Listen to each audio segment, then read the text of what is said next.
ทุกคนสไลเดอร์มาตั้งละสไลเดอร์กับร้านขายเครื่องเนาะเพราะว่าใกล้จะฮอดบุญบ้านคอนวัดแล้ววันที่8นี้วันที่7ที่8นี้โอ้ไข่มุดแม่กองเท่าเดี๋ยวนี้ว้าวผักมากผักน้อยเนาะกองเท่าไหร่ก็25หรือ20กล่อง50ผักหวานวะโอ้ผักหวานมาเท่าไหร่เอาเลยได้เก่งใส่ไข่มุดแม่ฮะเป็นเราบุญแม่ไม่มีป่ะเนาะหาก็คือว่าหาก็เห็นนี่นะโอ้เริ่มมีผักหวานแล้ววันนี้มาซื้อสาลีชิเป็นน้ำหวานกล่องนึง20,000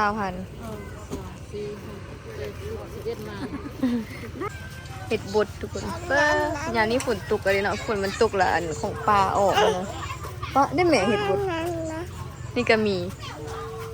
เห็ดออกส่งเท่าไหร่20,000อ่อนว่ะแม่อันนี้ก็อ่อนสบายดีสบายดีทุกคนเด้อยินดีต้อนรับเข้าสู่ช่องติ๊กสาวลาวลงซานเบิ่งตอนนี้ก็ลมแห้งพายุเข้าเนาะมรสุมว่าซั่นเมื่อคืนนี้วันลมแห้งแท้แห้งว่าทั้งลมทั้งลมว่าซั่นทั้งลมทั้งฝนบักแห้งเงินจนสิปืดใช่บ่ยังกะฮู้ฟ้าลมฝนตกน่ะฮู้ว่ะใช่บ่รับดีบ่อีเมเอาเพิ่นมาเอาลังเบียร์มาเฮ็ดคอกอันนี้กำลังสิออกไปตลาดไปซอกซื้อของกินไปซอกซื้อแนวกินเอ้ยสมเซยไว้ให้แนวใดสมเซยยืนแนวทูถ่าทูเด้ทูบ๊ายบายเด้บายจุบลาเด้จุบอุ้ยเห็นหยังยิ้มหวานเนี่ยยิ้มหวานเนาะเด้ยิ้มหวานดูโอ้ยิ้มหวานให้น้องนั่นสมอยิ้มหวานมาซะบ๊ายบายจุบลาเด้บ๊ายบายเสร็จละแล้วแต่อารมณ์เพิ่นเนาะตอนนี้สิออกไปตลาดกับอีเมย์เอาไปสมฤทธิ์อยู่เฮือนติอยู่เฮือนอาตุ้ยเนาะบ่ไปนำมาไปตลาดนำมาบ่ไปไปกับไปเนาะเดี๋ยวออกไปตลาดกับทุกคนให้อีเมกันนุ่งเครื่องแบบหนึ่งเอาไปซื้อน้ำกินกูว่าสิมีอย่างกินบ่เนาะไปตลาดกับนี่แต่ซีนไก่ปลาผักส่วนไหนก็ผักกาดนะลายไปลอนไปเบิ่งว่าสิมีอย่างไปมาหนาวไวแล้วเนี่ยทุกคนสไลเดอร์มาตั้งละสไลเดอร์กับร้านขายเครื่องเนาะเพราะว่าใกล้จะฮอดบุญบ้านคอนวัดแล้ววันที่8นี้วันที่7ที่8นี่นะไม่วันที่5อย่างมึงเลยอย่างนี้นี่กำลังไปตลาดปีนี้เฮ็ดอยู่วัดเลยปีกายนี้เฮ็ดอยู่ห้องกันบ้านเข้ามาในตลาดมาเลาะเบิ่งโซนอันแบบของกินแปลกๆอยู่โซนฟักปุ้นเนาะโซนทางนี้มันจะเป็นแบบว่าแม่ค้าประจำที่อยู่ในตลาดละ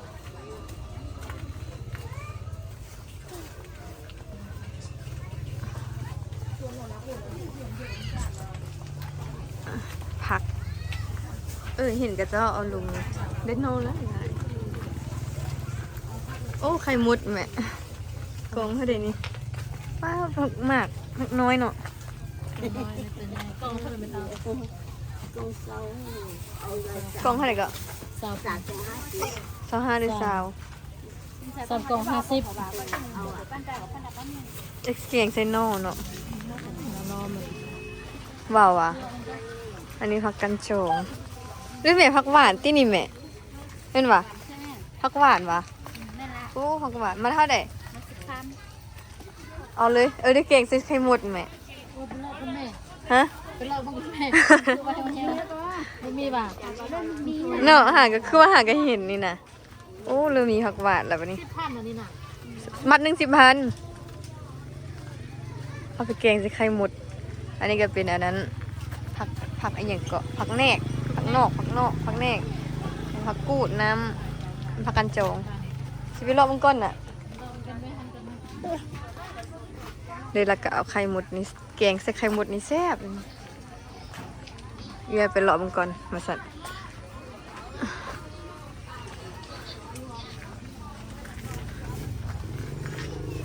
เดี๋ยวโซนอันจะมีอาหารแปลกมันจะมีแต่โซนนั่นแหละก็แถวโซนนี้เพราะว่าจะเป็นอันพวกแม่ค้า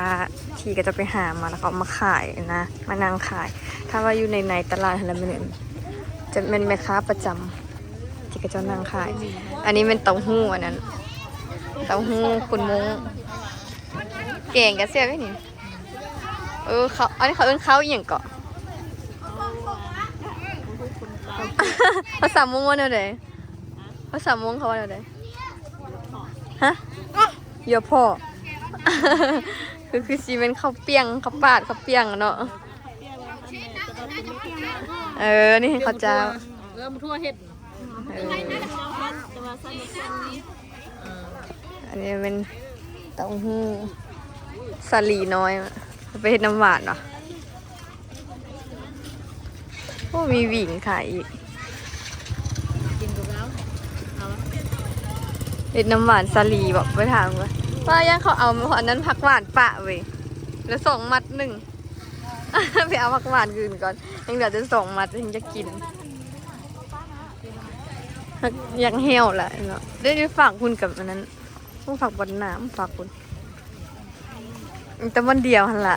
ไปวันนี้เปิดละกลับมาเอาคืนเหี่ยวเลย จะได้แต่วันเหี่ยวเนาะ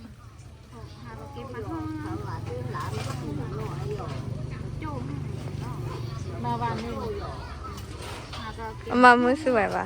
เอาไข่มดเอากองใหญ่ดิแม่กองใหญ่2 กอง3 กองเช้า50 บาท3 กอง50ทำอีกตัวน้อยเลยตัวน้อยแล้วก็2 กอง 30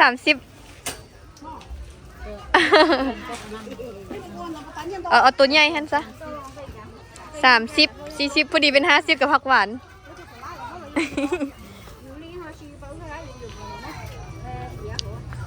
เฮ็ดเก่งไปซื้อสลีมาเฮ็ดน้ำหวานกินเนาะสลีน้อยนะทุกคนสวัสดีค่ะ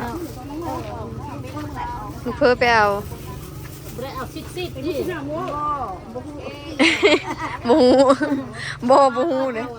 ซิดๆซื้ออยากขมุดซิดๆซื้อน่ะบ่ซื้อตี้ตายก็บ่ซื้อ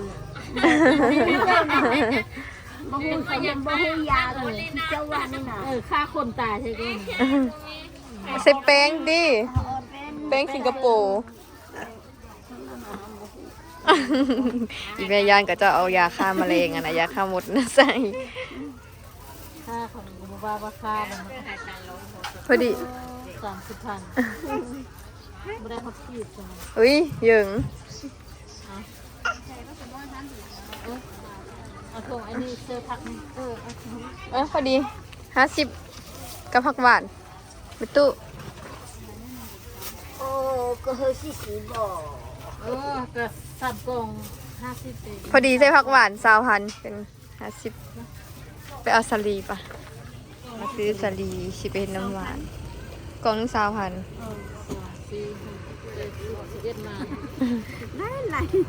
แต่ไปเฮ็ดน้ำหวานกินตัวเป็นหงนี่ฮอเด้อ20,000คือกันเอาตัวดิบไปเฮ็ดน้ำหวาน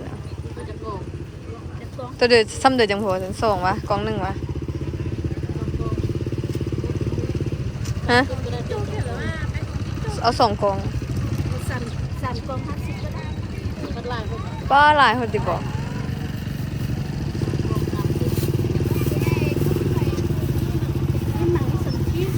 ก็คือกัน 3 กล่องของ3,000 3 กล่อง50อ้อมมึงมาไปมือเรียนตัวอ้อนเลยบ่ได้เรียนลำบากอันนี้ก็ล็อกอยู่เห็นหลายคนเด้มื้อสวยเพิ่นไปตันโรงเรียนแต่โรงเรียนอาตุยเพิ่นสมว่าคนหลายเพิ่นน่ะเยังเฮ้ย โอ้30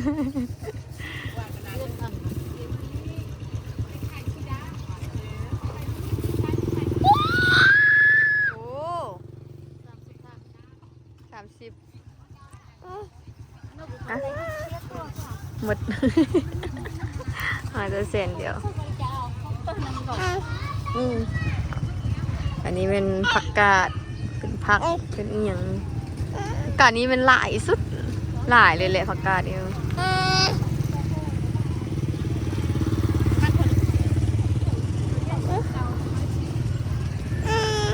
มาเท่าไหร่ก็ อันนี้20,000 ไม่อย่างยึงมันนึง20,000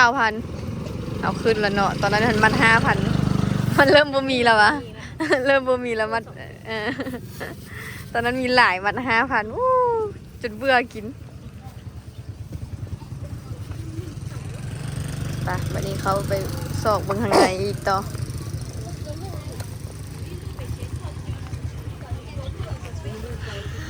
ชิ้นหมู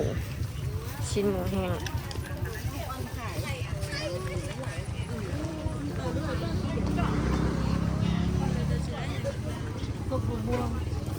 โอ้ยเมื่อวานนี่ก็กินแล้วสุเบม่วงอะนะกินตลอด แล้วมันให้ลำต้มเป็นปั้นขาย ไผ่ป้าผักสลัดมัน5,000 กีบทุกคนถูกมากความลาบก็งามเนาะ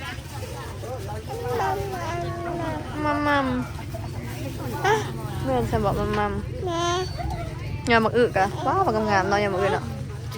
เอามักปีอันเดือนนี่แหม่มักปียาวๆนี่ป้าป้าโน่แม่ถุง10,000แล้วว่ะถุง10,000แล้วเบิ่ง ส่งเท่าไหร่ก่อน เกี่ยวกับ10,000ป้าแต่ว่าเอาไปเก่งกันเดี๋ยวคุณเนาะน้อย ส่งไปยังแค่ ๆหมดแล้วว่ะได้ไหม เดียวเนี่ย อันความหายากนอสุดอันนี้ถุง5,000คิดว่าถุง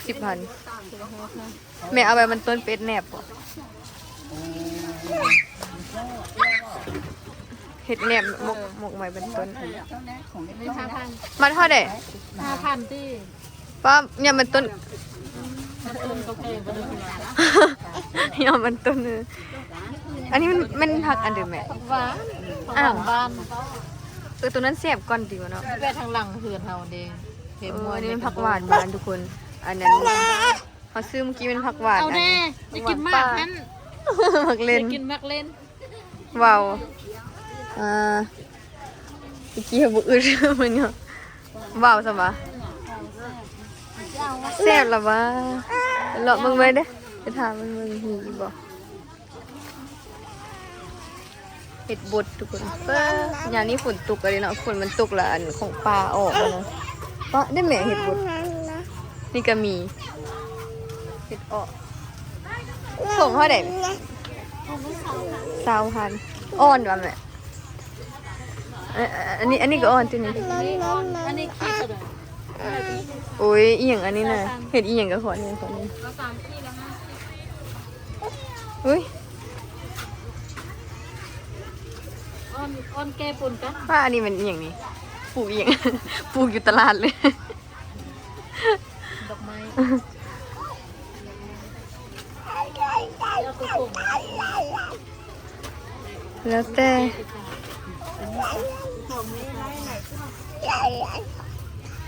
อันนี้แก้แล้วจริงไหม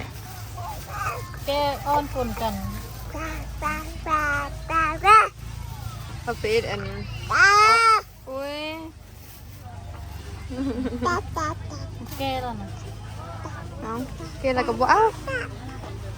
บ่แซ่บแก้นะแก้แล้วแข็ง แพงมา3ขีด50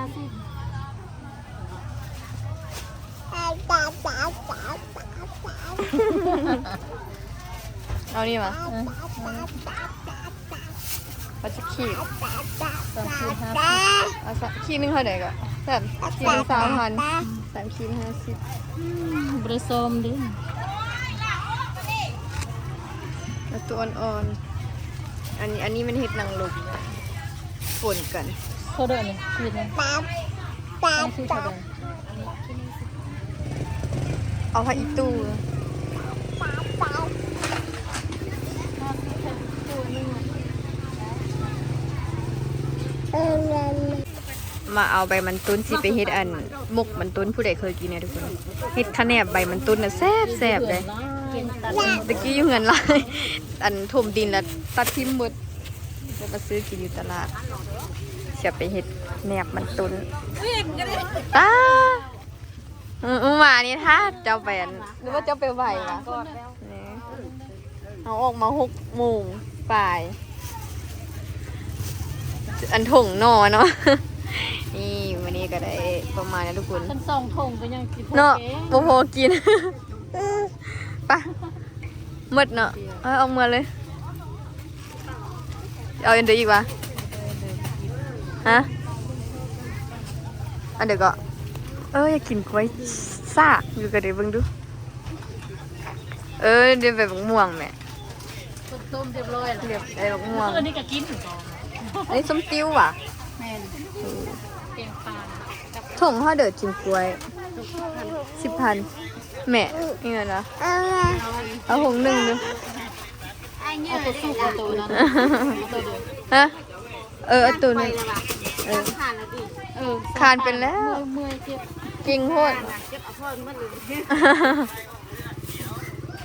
ไอ้กระทั่วมาคุณพ่อกันเนาะดอกว่าเอาแต่นั้นซื้อกินไว้สาบไปกินแม่มาซื้อหมากไม้ให้น้องสมฤทธิ์ว้าบึงหมากอันนี้น้องใหญ่หมากองุ่นมันมักเลยมาเกียงนี่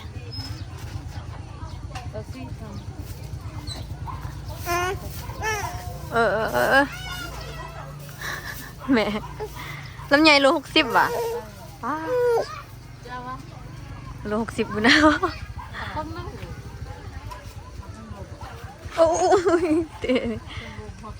เอา20,00020,000ก็ได้เอา20,000ตัวล้นว่ะงามยังงามอยู่ว่ะ ตัวรุ่นอายุลงเบื้องลง กินหน่อยหนึงกินหลายเจ็บลิ้นเป็นฮอนไหนนั่นสิบอก มันก็งะ ซื้อมันก็ได้เป็นยัง โอ้ยบึงแม่เอาเก่งเอา20,000เอาโอ้เชียร์มากอันนี้เลยนิดหน่อยไปโอ้ยอีเมกันไปตอนนี้ก็กลับมาฮอดเฮือนแล้วทุกคนได้นี่ผักหวานไข่มดเนาะแล้วก็นี่ยังก็กำลังกินพร้อมเห็ดบุดแล้วก็หอมป้อมหอมบัวแหละบูมีนคนจับกล้องให้ แล้วก็เป็นผักกาดจ้าแล้วก็อันนี้สาลีเนาะสาลีน้อยสาลีดิบนะมืออื่นเบิ่งมืออื่นเนาะแล้วอันสิเฮ็ดเอามาให้น้ำหวานสาลีนะแล้วก็ไปได้อันนี่อุ้ยไม่เอามาชิมไข่แล้วก็อันนี้นะมาได้อันยอดมันต้นผู้ใดเคยกินบ่อันข้าแหนบนะเฮ็ดแหนบมกอะไรเนาะมันต้นนะเขาจะเอาอันใบมันมาฟักหรือว่าตามกันเนาะแล้วปรุงรสแล้วก็เอาใบแก่ๆมันนี่มาห่อแล้วก็ปิ้งไฟย่างไฟหอมแซ่บเดี๋ยวติ๊กสิมาเฮ็ดให้เบิ่งในคลิปหน้าเด้อนะอาหารมื้อนี้เขาก็สิมีประมาณนี้ทุกคนไปเลาะตลาดได้ประมาณนี้เนาะสมฤทธิ์นะเห็นอีหยังก็ขอแน่สุดทาง เห็นมักเล่นกับคอแน่มาห่อนเหือนปุ๊บเอานมให้กินรับเลยมื้อนี้เขาสิมาเฮ็ดอันกินแรงนี่ก็คือแกงผักหวานใส่ไข่มดแล้วก็เฮ็ดบดเนาะสำหรับคลิปวิดีโอนี้ติ๊กก็ขอตัวลาทุกคนไปก่อนเด้อฝากทุกคนกดติดตามกดไลค์ส่องติ๊กสาวลาวองศาเด้อบ๊ายบายไว้เจอกันในคลิปแป้งกินเด้อ